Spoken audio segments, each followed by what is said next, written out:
Yo, what's up? It's your Uncle 79, the Spiritual Savage. Letting the sunshine in, baby. Make sure you like, share, subscribe, hit that notification bell, select the all options so that you know all my uploads. You feel me? Let's give some thanks to my dad, the Most High, for bringing us this beautiful weather today. I just came back in. It's nice outside. It's a little nippy. It says it's 36 degrees, but it's more like 45 degrees Fahrenheit in Minneapolis. It says 36 though, but it's still nice outside. I went for a walk. I went downtown. And yeah, so thank you, Dad, for the weather. Thank you for bringing us together today. Thank you for giving us Miss Rosa Parks. Rosa Parks was born today in 1913. I'm just going to read a little bit about her. You feel me? Now, we should all be familiar with Rosa Parks. She's commonly known, for a while anyway, she was commonly known as the woman who refused to give up her seat on the bus. Because as we all know, back in Jim Crow days, when segregation was a thing in this country, this actually happened in 1955. Jim Crow was very active in the South.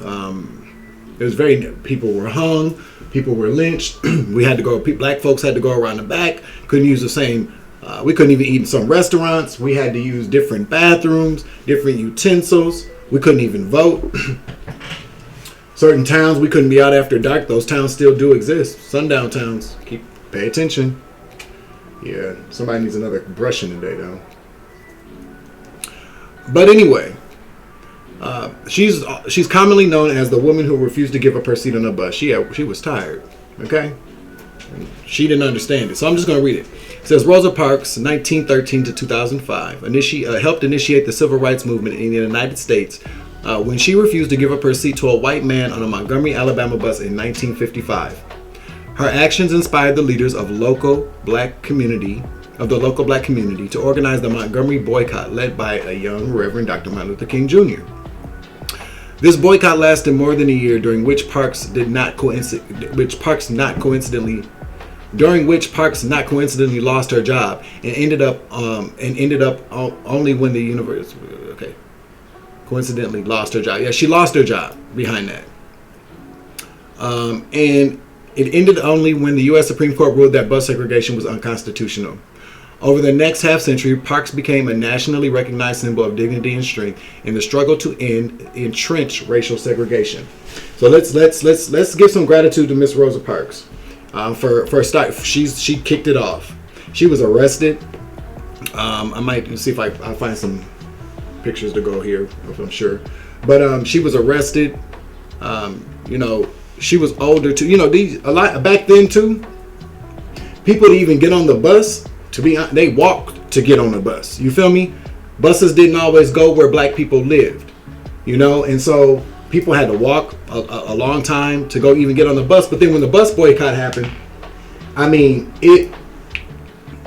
Long Walk Home, Whoopi Goldberg plays in that movie, and I got God bumps just thinking about how people came together and walked miles. If they couldn't get a ride from somebody, they still had to go to work, they still had to live, but they wanted to show that we don't need these buses to have this living, to live. We don't need these buses to get back and forth to work, because we can walk. We come from some strong ass people. And mind you, what people fail to realize is that a lot of these movements were started and initiated by women, strong black women who took the blows. You feel me? Because a lot of times then too, black men couldn't even get jobs. And the only jobs available to people that were willing to hire black folks really were to be maids, nannies, cooks. So a lot of these women still had to get up and go to work to support these families, while these men stood on the front lines of these civil rights movements to fight for their rights. Now, I did a little bit of research into my family. And my great grandmother on my father's side, my grandfather's mother, my great grandmother then, her last name is Hacker. I'll have to pull up the details and get that up to you later. She was the first black woman to vote in the town that she lived in, which was interesting to find out. Yeah, she was the first black woman to ever vote there. And so, what I'm saying is that, trust me, I'm not one of those guys that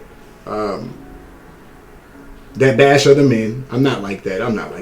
But I appreciate the contributions, the necessity of a woman in this society. And so, if it wasn't for people like Rosa Parks, you know, we wouldn't be able to vote. We wouldn't be able to use the bathroom, public restrooms. We wouldn't have some of the jobs we have. And yes, we're not... racism is fading away. I feel like it. Because these old ideas that people have had about, you know, people of color and of women have slowly dissipated. Now, there's still some very nasty, ugly plants that are still alive, okay, who have unfortunately planted some bad seeds in this world. So their kids still think that black people still have tails, that we're some monkeys, that women should be subservient to men, that women don't deserve the same opportunities as men. You know, that create division, I should say. But Rosa Parks started a very big thing. And at the time, she didn't know. She was just tired. And why should I have to give up my seat? There are all these other seats on this bus, but I got to give up my seat? No. So thank you, Rosa Parks, for what you started. And so I'm reminded to say one thing too. 6:19 on the clock, my birthday. I got on a bus, and there are all these damn kids sitting in the back of the bus, okay, blasting very, very vulgar music. And yes, I'm one of those people. I've always been one. My mama always taught me well. My mama didn't drive, so we caught the bus a lot of places. And my mom was always just kind of like, you know, when she got on the bus, though, I guess people knew her. They shut the fuck up. They was like, no, we ain't going to do that. They're going to miss Boundary. You know? But overall, what I'm realizing is that there are no respect for the contributions that the sacrifices, literal sacrifices, the lives of our elders for us to act a damn fool. These were teenagers, not grown kids, teenagers. They're back there smoking on the back of the bus, drinking on the back of the bus, blasting music on the back of the bus, juking on the back of the bus. And there are all these elders on the bus. Hell, I could be considered an elder. I'm old enough to be some of those kids' parent, their father anyway. And it infuriated me. Because there are ancestors of ours that have given their lives, literally, willingly and unwillingly, to make sure that people don't identify us as gutter snipes. I've been hearing that word a lot today. Hood rats, ignorant niggas, that gave their lives for us to have an opportunity to live in a world where iniquity doesn't exist, where stereotypes don't exist, where we're not treated like the stereotypes that exist. People came together back then, whether they liked each other or not, because they saw that whether or not I like you or not, they're treating us all the same. So if I got to stand next to you in camaraderie to fight for a bigger goal, to achieve something bigger, they did it. These are the things our ancestors died for. I got God bumps. I got spirit. I'm telling you, spirit's been, it's Grand Central confirmation. Our ancestors died for us to have a better life, to live a better life, to be happy and free in this country. And I'm saying a lot of this to say because some of my own people of color, specifically black people that are considered black in this country, African Americans, whatever. These are the same people that have come up against people like me, come up against people like you. And that's a fucking shame.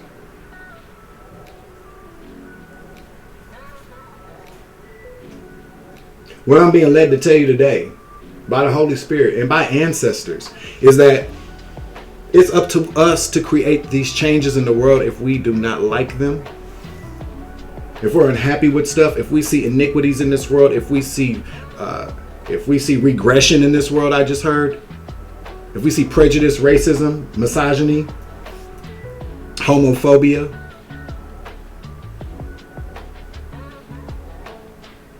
it's up to us to make these changes. One simple decision can send off a ripple effect. If you don't feel right about something, say something. If you don't like the way you're being treated, say something. If you don't want to be moved, do not allow yourself to be pushed. If you don't like what people are saying about you, I'm led to say, show them who you are. Show them why you're the difference. You're covered. You feel me? So thank you, Miss Rosa Parks. Thank you, ancestors. Always show gratitude to your ancestors. Hope this message helps you. I'm your Uncle 79, the Spiritual Savage. Remember, you grow, I grow, I grow, you grow, we grow together. So always love and light around this bitch. Let the sun shine in today. Be happy. Deuces.